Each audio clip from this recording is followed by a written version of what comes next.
I wake before the alarm, as I always do. The early morning light filters through the curtains, soft and pale, casting faint patterns on the ceiling. Beside me, Daniel breathes evenly, his face turned away, his body still in sleep's embrace. I lie there for a moment, listening to the silence of our home, the faint hum of the refrigerator, the occasional creak of the floorboards. Everything is as it should be. Everything is exactly the same. I slip out of bed carefully, my feet cold against the hardwood floor. In the bathroom mirror, I study my own reflection. There's nothing unusual about me: shoulder-length brown hair, tired eyes, the faintest trace of a frown that has settled into my features without my permission. I reach for my brush, running it absently through my hair. Daniel and I have been married for nearly a decade. Our life is steady, comfortable. We share a home filled with carefully chosen furniture, a schedule that runs like clockwork, and a bond that has been built through years of companionship. But somewhere, in the quiet spaces between us, something has faded. At breakfast, Daniel sits across from me, scrolling through his phone as he sips his coffee. His brow is furrowed in concentration, focused on the news or an email from work. I watch him for a moment, waiting for him to look up, to smile, to say something beyond the usual pleasantries. "Big day at work?" I ask, my voice light, casual. He glances up, startled, as if he had forgotten I was there. Oh, yeah. Meetings all morning. He takes another sip of coffee. "What about you?" "Just the usual."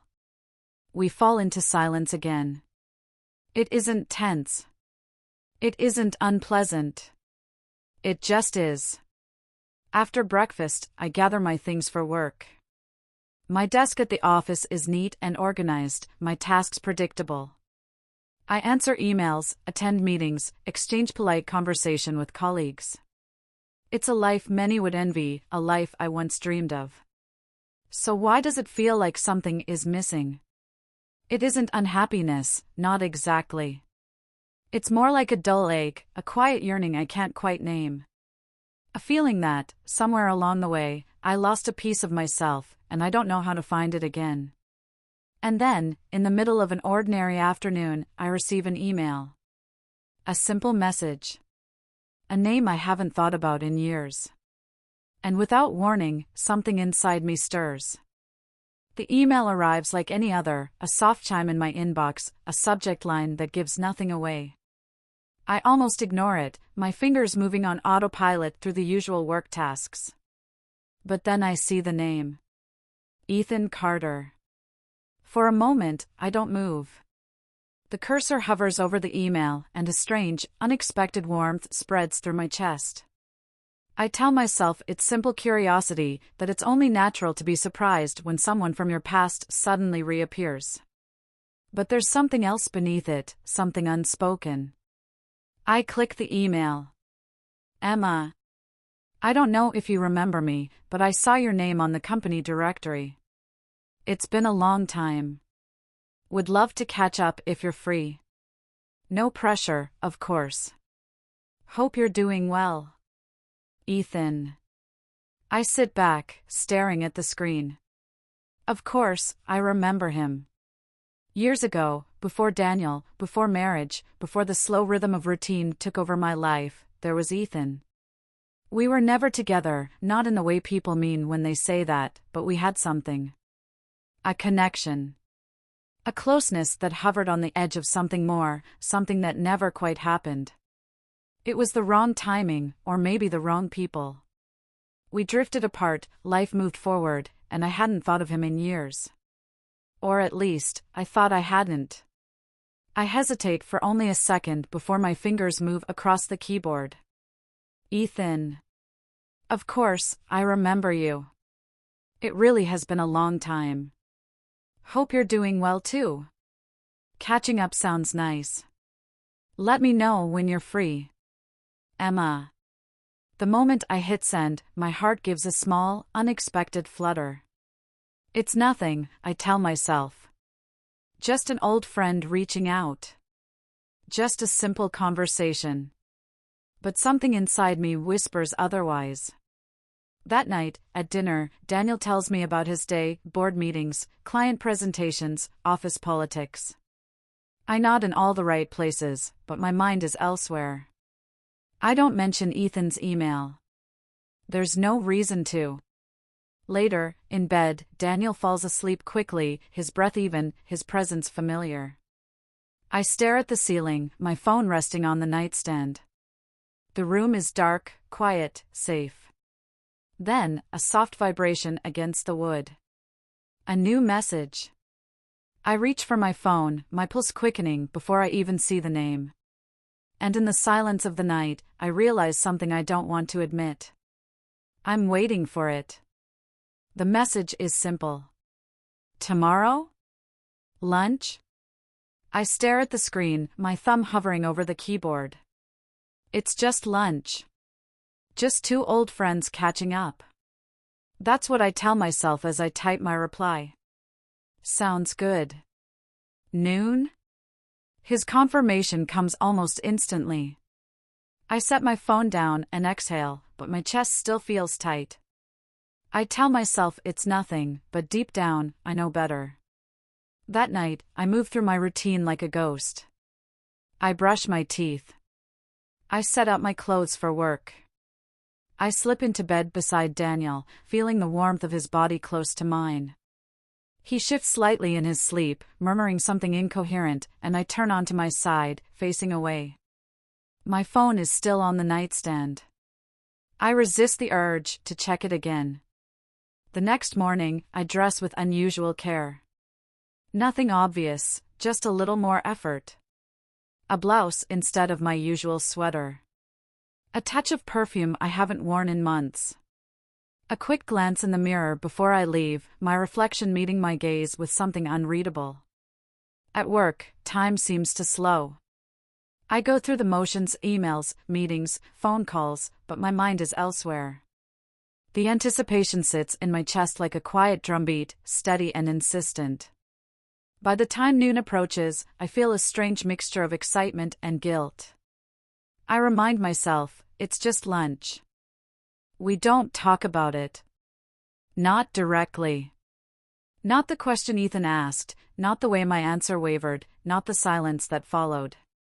Instead, we let the conversation drift back to safer waters, old college stories, mutual friends we've lost touch with, the kind of reminiscing that keeps the past at a comfortable distance. But something has changed. I feel it in the way he watches me when I speak, in the pauses between our words, in the weight of the unspoken. I feel it in myself, too, in the way my pulse quickens when he laughs, in the way my fingers absently trace the rim of my coffee cup, in the way I keep glancing at the time, both wanting and dreading the moment lunch will end. When we finally stand to leave, there's a moment of hesitation. A beat too long. Then, Ethan smiles, easy and effortless, as if he's completely unaffected. This was nice, he says. I nod, trying to mirror his casual tone. Yeah. It was. He tilts his head slightly. We should do this again. It isn't really a question. And I should say no. I know I should. There's no reason to see him again, no reason to invite something into my life that doesn't belong there. But the words that leave my mouth are not the ones I expect. Yeah, I hear myself say. We should. A flicker of something crosses his face, satisfaction, maybe, or quiet amusement. I'll text you, he says simply. And then he's gone. I stand there for a long moment, the cool autumn air pressing against my skin. The city hums around me, people moving, lives continuing, but I feel strangely still, as if something inside me has shifted, as if I have stepped onto a path I don't fully understand. I don't answer right away. I tell myself I won't answer at all. Instead, I set my phone down on the nightstand and go through the motions of my evening routine, changing into pajamas, brushing my hair, folding the laundry Daniel left on the bed. The ordinary rhythms of my life. The habits that should make me feel grounded. But the message lingers in the back of my mind, as if it's waiting for me. Did you mean it too? I climb into bed beside Daniel. He's still on his laptop, eyes scanning the screen, fingers tapping the keys. He doesn't seem to notice the way I hesitate before pulling the blanket over myself. Minutes pass. Then more. Finally, he shuts his laptop with a quiet click, sets it on the nightstand, and turns off the lamp. He shifts onto his side, facing away from me. "Good night," he murmurs. "Good night," I say. I lie awake long after his breathing evens out. I stare at the ceiling, the faint glow of my phone illuminating the darkened room. And then, as if my hands have a will of their own, I reach for it. Yeah. I meant it. I press send before I can change my mind. The response comes almost immediately. I thought so. The next few days pass in a strange haze. Ethan doesn't text often, just small things, casual things. A comment about his day. A joke about something we used to talk about. A simple "hope you're doing well." They aren't flirtatious messages. They aren't inappropriate. If someone else read them, they'd see nothing more than two old friends reconnecting. But I know better. Because it's not the words themselves, it's the way I feel when I read them. The way I check my phone more often, waiting for the soft buzz of a new message. The way my heart picks up speed when I see his name on the screen. The way I hesitate before replying, wanting to stretch out the moment just a little longer. And the way, at home, I start noticing the quiet between Daniel and me even more. The way his good mornings feel automatic. The way we sit in the same room at night, absorbed in our own routines. The way we go to bed at different times, barely touching. I wonder if he notices it too. Or if he's just used to it. One afternoon, as I'm leaving work, my phone buzzes again. "Ethan, coffee tomorrow?" I hesitate, my fingers hovering over the screen. I shouldn't. I already had lunch with him once. That should have been enough. And yet, my fingers move before I can stop them. Okay. I tell myself it's just coffee. Just conversation. Just a moment in time. But deep down, in the quiet part of me I don't want to acknowledge, I know it's more than that. And I know that if I keep saying yes, it will only get harder to stop. The cafe is smaller than the last place we met, more intimate. The kind of spot where conversations are meant to be lingered over, where the air is thick with the scent of coffee and something unspoken. I arrive first. Again. I tell myself I shouldn't have come. That I should have ignored the message, made an excuse, put an end to this before it becomes something I can't explain away. And yet, I'm here. When Ethan walks in, I feel it, that same shift in the air, the same quiet awareness that had been there before. His presence settles into the space around me, familiar and unfamiliar all at once. "Hey," he says, sliding into the chair across from me. His voice is easy, smooth, as if this is nothing at all. "Hey." A server comes by, and we place our orders. The small talk begins, effortless and unhurried. He tells me about his morning, about an upcoming trip for work, about a book he just finished. I listen, nodding, laughing at the right moments. But beneath it, something hums. A tension. A weight. And I know he feels it too. Halfway through his coffee, he leans back in his chair, studying me. "So," he says, his voice quieter now. "Are we going to pretend this is normal?" My stomach tightens. "What do you mean?" He gives me a knowing look. Emma. Just my name. But it carries meaning. A reminder of something unspoken, something neither of us has said out loud. I lower my gaze, wrapping my fingers around my cup. "It is normal," I say, but the words feel thin. "We're just catching up." "Right," he says, the corner of his mouth lifting slightly. But there's something in his eyes, something that tells me he sees right through me. The worst part is that I think I want him to. Tell me something, he says, tapping his fingers against the table. If we were both single right now, would this feel different? The question lands between us like a match dropped into dry grass. I should laugh it off. I should change the subject. I should say something, anything, to make this moment pass. But I don't. Because I don't have an answer that wouldn't be a lie. The conversation shifts after that. Back to safer topics, lighter words.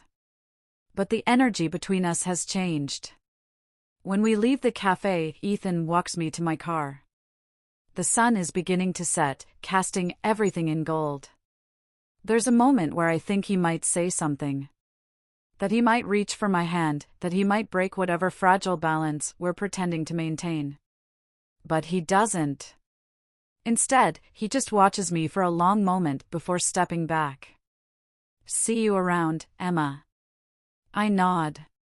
Yeah. See you.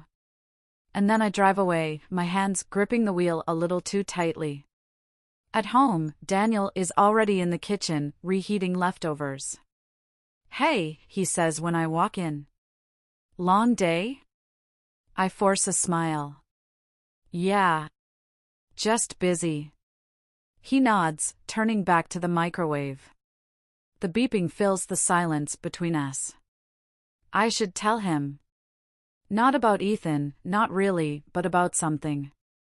About how I feel restless. About how I miss the way we used to talk. About how I'm starting to feel like I exist in the background of my own life. But I don't. Instead, I kiss his cheek, set the table, and pretend that everything is exactly as it should be. Even as my phone buzzes in my pocket. And even as I don't have to check to know who it is. I don't answer Ethan's message right away. I leave my phone face down on the kitchen counter while Daniel and I eat in quiet routine, him scrolling through emails between bites, me pushing my food around my plate. I don't check it when we finish dinner either, when Daniel loads the dishwasher and I wipe the counters. But the weight of it lingers. The knowledge that the message is waiting for me. That Ethan is waiting. And that I want to see what he said. Later that night, Daniel is in bed before me.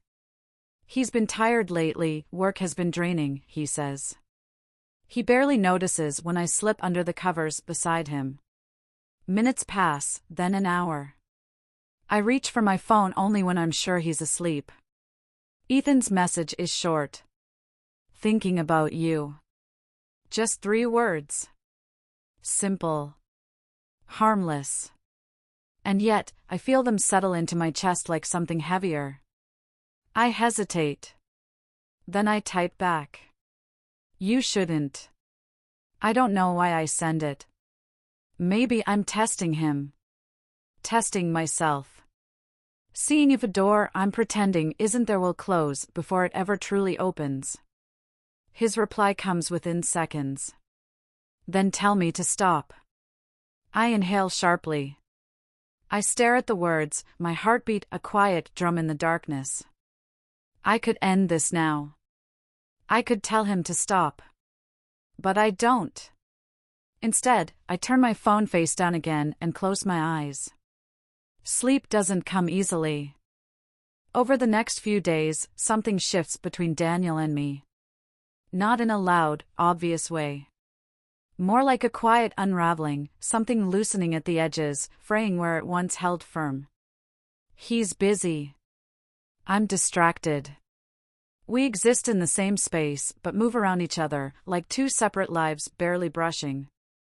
Maybe it's always been like this. Maybe I just didn't notice it before. Or maybe I'm noticing it now because someone else is making me feel seen. The thought lingers, unwelcome and undeniable. It happens on a Wednesday evening. Daniel is working late. I am restless. The house feels too quiet, too empty. When Ethan texts, "Can I call you?" I don't think. I don't hesitate. I type yes before I can remind myself why I shouldn't. The phone rings. And I answer. "Hey," I say softly. Hey, he murmurs back. The sound of his voice sends a slow warmth through me. Familiar and foreign all at once. For a moment, neither of us speaks. Then, finally, he asks, "Do you regret meeting me again?" I close my eyes. I should say yes. But I don't. Not yet, I whisper. The silence stretches. And in that silence, something shifts. Something inevitable. The rain falls softly, misting the glass of my car windows. The world outside feels muted, blurred by the drizzle, as if reality itself has softened. I sit parked in an empty lot, my hands gripping the steering wheel, my breath coming in slow, measured waves. 2 names. 2 lives. 2 roads stretching before me. I close my eyes, exhaustion settling deep in my bones. It should be simple. A choice.